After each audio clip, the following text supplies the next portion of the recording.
Mga kapatid sa Islam, para sa mga dumaan sa malaking pagsubok marahil at nagsasabing pagod na, hindi lang yung mga napagod sa pagsamba at nagtatanong kung kailan ba talaga ang kapahingahan, pakinggan nyo ang sinabi ng isa sa mga salaf, kaawaan siya ni Allah. Sinabi niya dito sa dunya ay walang pahinga o bakasyon na mararamdaman ng isang alipin ni Allah subhanahu wa ta'ala. Hindi ka pwedeng pagkatapos ng isang bakasyon ay relax at panatag ka na parang safe na. Hindi, dapat magpatuloy ang isang Muslim sa pagsamba kay Allah subhanahu wa ta'ala hatta ya'tiyakal yaqin, hanggang sa dumating sa iyo ang kamatayan. Kailan ka magpapahinga kung ganon?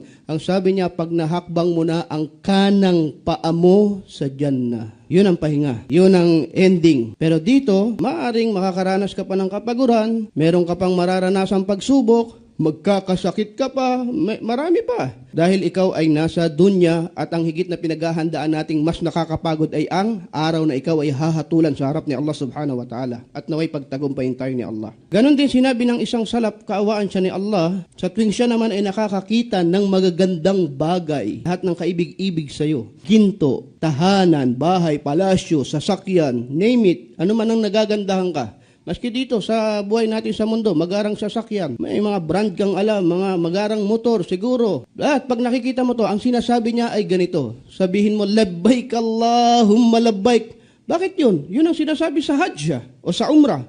Yun ang sinasabi ng Muslim na naglalakbay papunta sa Hajj sa Umrah. Ano yun? Labbaik Allahumma labbaik. Ang ibig sabihin nun, Ya Allah, tumutugon ako sa iyo. Ya Allah, tumutugon ako sa panawagan mo.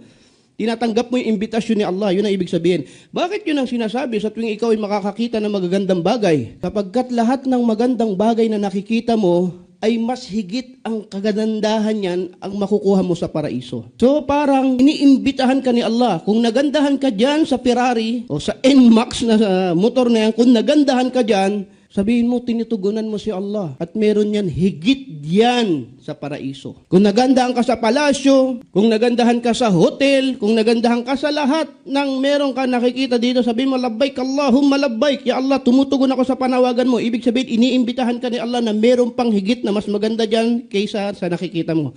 At nasan yun?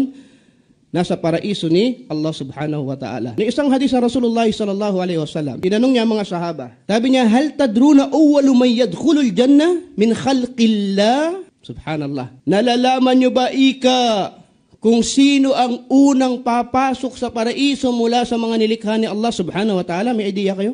Sino kaya yun?